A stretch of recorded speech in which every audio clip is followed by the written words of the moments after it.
네, 짧은 호흡으로 종목 대응을 하기가 어려우신 분들을 위한 시간, 잠금 해제 시간으로 돌아왔습니다. 앞서서는 좀 짧게, 방망이를 짧게 잡고 봐야 하는 종목들이었다면 이번에는 조금 더 시간적인 여유를 갖고 지켜볼 수 있는 저평가된 종목들을 발굴해보는 시간인데요.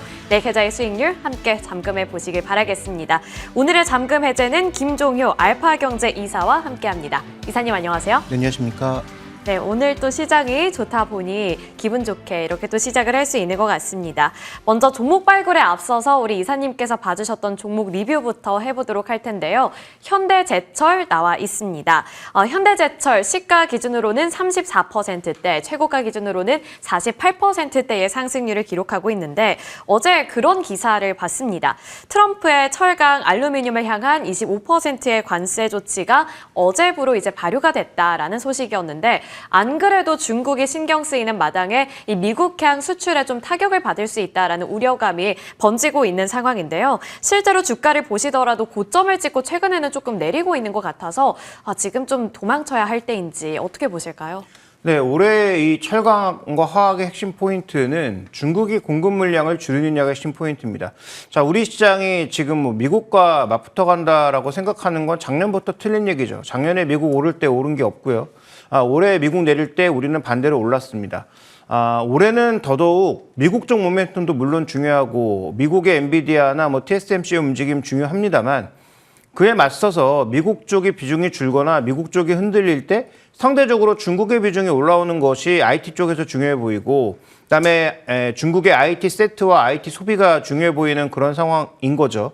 거기다가 한 가지 더 한다면 우리나라 화학과 철강이 왜 힘들었습니까?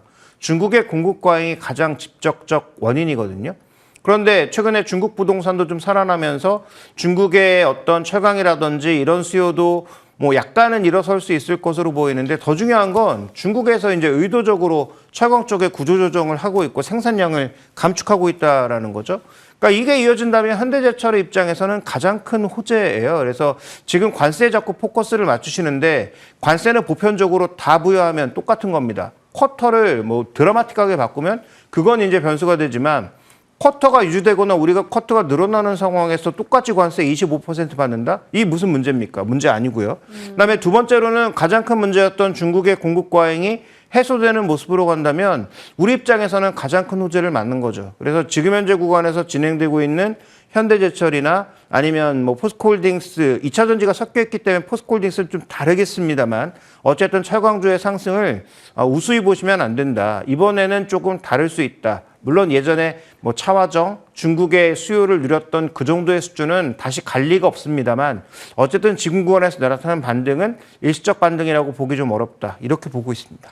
네, 알겠습니다. 이 관세에 대해서 너무 큰 두려움을 갖지 않아도 될 것 같다라고 말씀해 주시면서 지금의 반등은 의미가 있는 반등이다라고 봐주셨습니다. 현대제철이었고요. 이번에는 새로운 종목 찾아보겠습니다. 그 새로운 종목 어디서 기회를 찾아보셨는지 관련 뉴스부터 함께 체크해 보시죠. 이번에 유진투자증권의 리포트가 나왔습니다. 농심, 매운 쇼크 뒤에는 반등이 따라온다. 우리 이사님께서는 라면 좋아하시나요? 근데 뭐 잘 먹는 편이지만 살이 요즘 쪄서 되도록 자제하고 있습니다. 그렇군요. 네. 저는 라면을 굉장히 좋아해서 저도 이 리포트를 굉장히 또 흥미롭게 봤습니다. 이 안에서 어떠한 의미를 또 찾아볼 수 있을지 투자 포인트 잡아볼 텐데요. 어떻게 해석을 좀 하셨을까요? 네, 일단 농심 실적이 발표되면서 오늘 주요 증권사들에서는 모두 이제 보고서가 나왔습니다. 그래서 어떤 걸 고를까 이제 고민하다가 유진투자증권 걸 골랐는데요.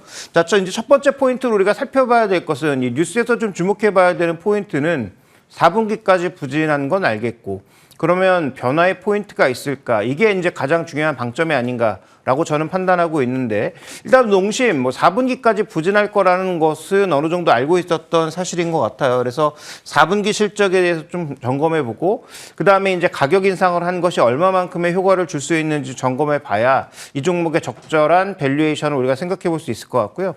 근데 묘하게도 삼양식품과 시가총액이 벌어지기 시작하면서 지금 뭐 2배도 넘게 벌어져 있거든요. 네. 그럼 과연 이걸 메울 수 있을 것인가에 대한 고민도 필요한 상황이 아닌가 이렇게 좀 보고 있습니다. 그게 가장 궁금합니다, 사실.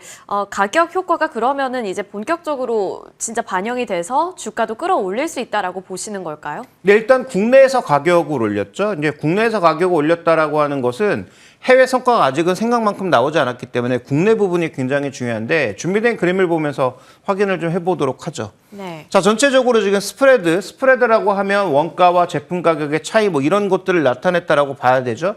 그래서 그 두 가격의 차이가 좋아지면 일단 이익률이 올라간다라고 봐야 되는데 지금 현재 구간에서는 2024년 들어서 스프레드가 개선되고 있음에도 불구하고 매출 총이익률이 잘 안 나오고 있습니다.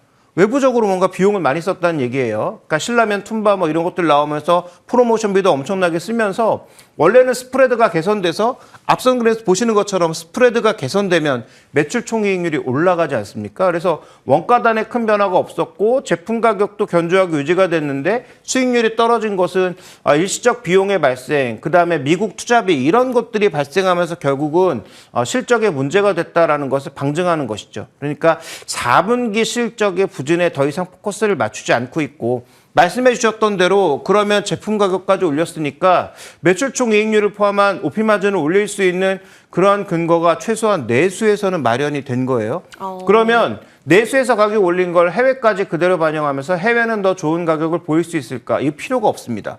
왜냐하면 해외에도 비싼 가격에 팔고 있거든요. 그래서 네. 뭐 해외 가서 소주 사거나 라면 사보신 분들은 알겠지만 국내 가격 생각했을 때는 살 수 없는 그런 가격으로 파는 데가 꽤 있거든요. 그러니까 우리보다 물가가 낮은 국가에선 그렇게 팔 수 없겠지만 선진국 가서 한번 뭐 신라면이나 이런 거 사보시면 국내 판매 가격과 꽤 격차가 있는 쪽이 많죠. 그러면 해외에서 팔면 팔수록 수익률이 올라가는 상황이거든요. 그래서 지금 현재 우리가 주목해 봐야 될 것은 그 부분이고 두 번째로는 이제 준비된 그림 보시면 원가단이거든요.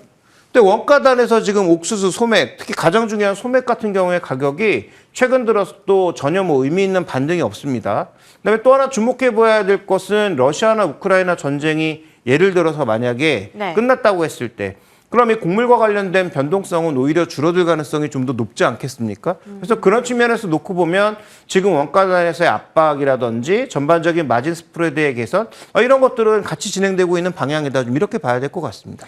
네, 내수 부진을 필두로 해서 이제 실적이 점차 개선이 될 것이다라는 점 기대를 해보도록 하겠습니다. 가격 밴드 설정을 해봐야 될 텐데요. 상방 여력 어느 정도로 열어볼까요? 네, 일단 저는 올해 아까 내수의 부분에서 가격을 올렸기 때문에 마진이 좀 개선된다라고 보고 있거든요. 네. 그러니까 원래 지금 이 종목에 대해서 대부분 생각했던 마진이 EPS 기준으로 한 3만 원 내외일 거예요. 그래서 저는 적정 밸류에이션을 15배, 지금 삼양식품이 20배 내외니까 이 종목은 이등주로서 한 15배 정도까지는 갈 수 있다라고 보는데 그럼 준비된 그림에서 보시는 것처럼 아직은 갈 수 있는 여력이 더 있다라고 봐요. 근데 EPS의 상승분을 제대로 아직 반영하지 않았다라는 측면에서 EPS의 상승분과 미국 제2공장의 확장 부분을 고려해 본다면 EPS를 조금 상향할 여지가 있고 그 상향분을 반영했을 때 PER 15배는 목표 주가는 48만 원으로 설정을 할 수 있습니다. 네. 다만 뭐 최근 시장에서 급등하는 종목 따라잡으면 그만큼 목표 수익률이 떨어지는 것이기 때문에 단기적인 조정이 좀 이어진다면 뭐 한 37만 원, 38만 원 정도에서 매수하시면 좋을 것 같고요. 그다음에 35만 원 정도는 최근에 가격 올리면서 거래 증가와 더불어서 의미 있게 기술적 갭을 발생한 지점이거든요. 네. 그렇다면 우리가 이제 손절을 한번 생각해 본다면 리스크 관리를 생각해 본다면 35만 원 내외 정도가 리스크 관리의 포인트가 아닌가 이렇게 보고 있습니다.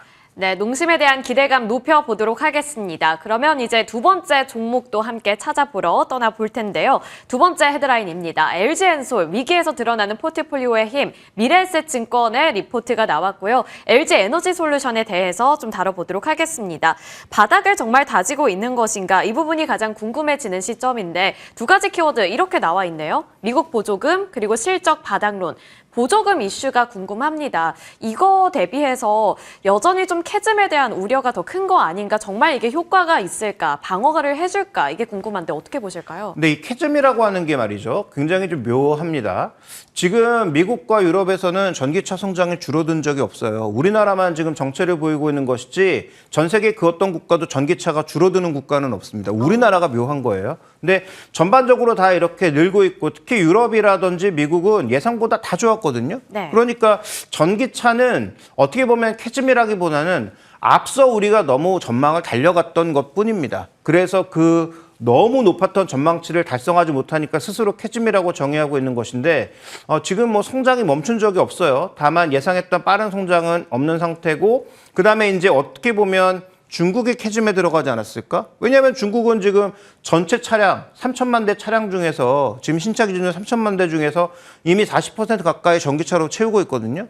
그러니까 여기는 더 확 늘어나기가 어려워요. 왜냐하면 중국은 국가의 특성상 뭐 이동 거리가 뭐 1,000km 정도 갔을 때 전기차로 가기 힘들잖아요. 그러니까 네. 그런 차원에서 봤을 때는 중국이 오히려 캐즘에 들어가는 게 아닐까 싶고 나머지 국가는 여전히 성장 여력이 있다라고 봐야 되는데 준비된 그림에서 보시는 것처럼 이 LG 에너지 솔루션의 최대 문제는 보조금을 뺐을 때 실적이 너무 이렇게 진폭이 크다는 거죠. 여전히 실적이 본질적인 흐름보다는 보조금에 기대고 있다라는 것입니다. 근데 당면한 과제가 뭡니까? 일단 그 IRA와 관련된 보조금을 정말로 100% 폐지할 건지, 부분적으로 폐지할 건지, 어떻게 할 건지에 대한 명확한 관점이 나오지 않았잖아요. 대부분의 전문가들이 완전 폐지는 어렵다라고 하지만 최근에 이렇게 막 움직이고 있는 트럼프 대통령의 또 속성상 어떻게 움직일지는 확인이 좀 필요한 부분이고요. 그다음에 두 번째로는 유럽 쪽에 기대했던 부분도 생각만큼 나오지 않아서 과연 판매는 잘 되고 있는데 실적 기준으로 잘 갈 수 있을까는 여전히 단기적으로는 좀 물음표라고 봐야 될 것 같고 그다음에 또 중요한 건 바로 이 부분이죠. 준비된 그림에서 보시는 것처럼 지금 가격들의 움직임을 보세요. 일단 배터리 소재 가격의 하락은 멈췄습니다. 이걸 뭘 의미합니까?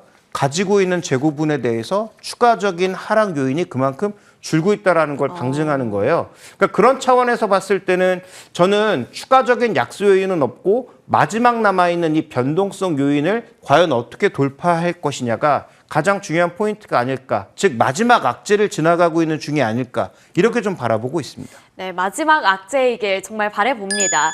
일단 트럼프 관련해서는 이슈 플로우 계속해서 캐치업해야 될 것 같고요. 그 다음으로 실적에 대해서도 좀 질문을 드려보겠습니다. 제가 리포트를 또 살펴보니 1분기에는 이제 좀 매출이 양호할 것 같다라는데 거기 동의하시는 거죠? 네, 어느 정도 매출은 올라갈 겁니다. 그래서 지금 묘하게도 또 LG그룹의 3대 장악이 모두 동일한 얘기가 나오고 있어요. 뭐 LG전자, 뭐 LG노텍 다 동일한 얘기 나오고 있는데 실적은 뭐 긍정적일 걸로 보여지고 있고 그다음에 이제 우리가 마지막 준비된 그림을 보시면 유로존에서 액션 플랜이 생각보다 강하지 않았어요. 그런데 이 유로존의 액션 플랜은 두 가지를 모두 얘기하고 있습니다.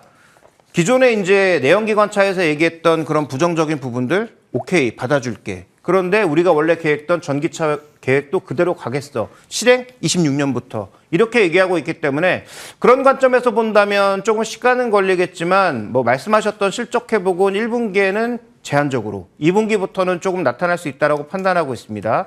가격 전략을 말씀드리면 LG에너지 솔루션도 저는 바닥을 형성했다라고 보고 있어서 뭐 33만 원대 내외 정도, 전저점 정도의 부근에서는 매수를 시작해야 될 것으로 보고 있고요. 일단 단기 목표는 기술적 저항선인 44만 원 정도로 목표가를 설정했습니다. 밸류에이션보다는 기술적 저항선을 돌파하는 게 좀 중요하다라고 보고 있고요. 손절 가격은 최근에 저점이었던 31만 원 정도가 되지 않을까 이렇게 판단하고 있습니다. 네, 알겠습니다. LG 에너지 솔루션이었고요. 지금까지 김종효 알파경제 이사와 함께했습니다. 고맙습니다.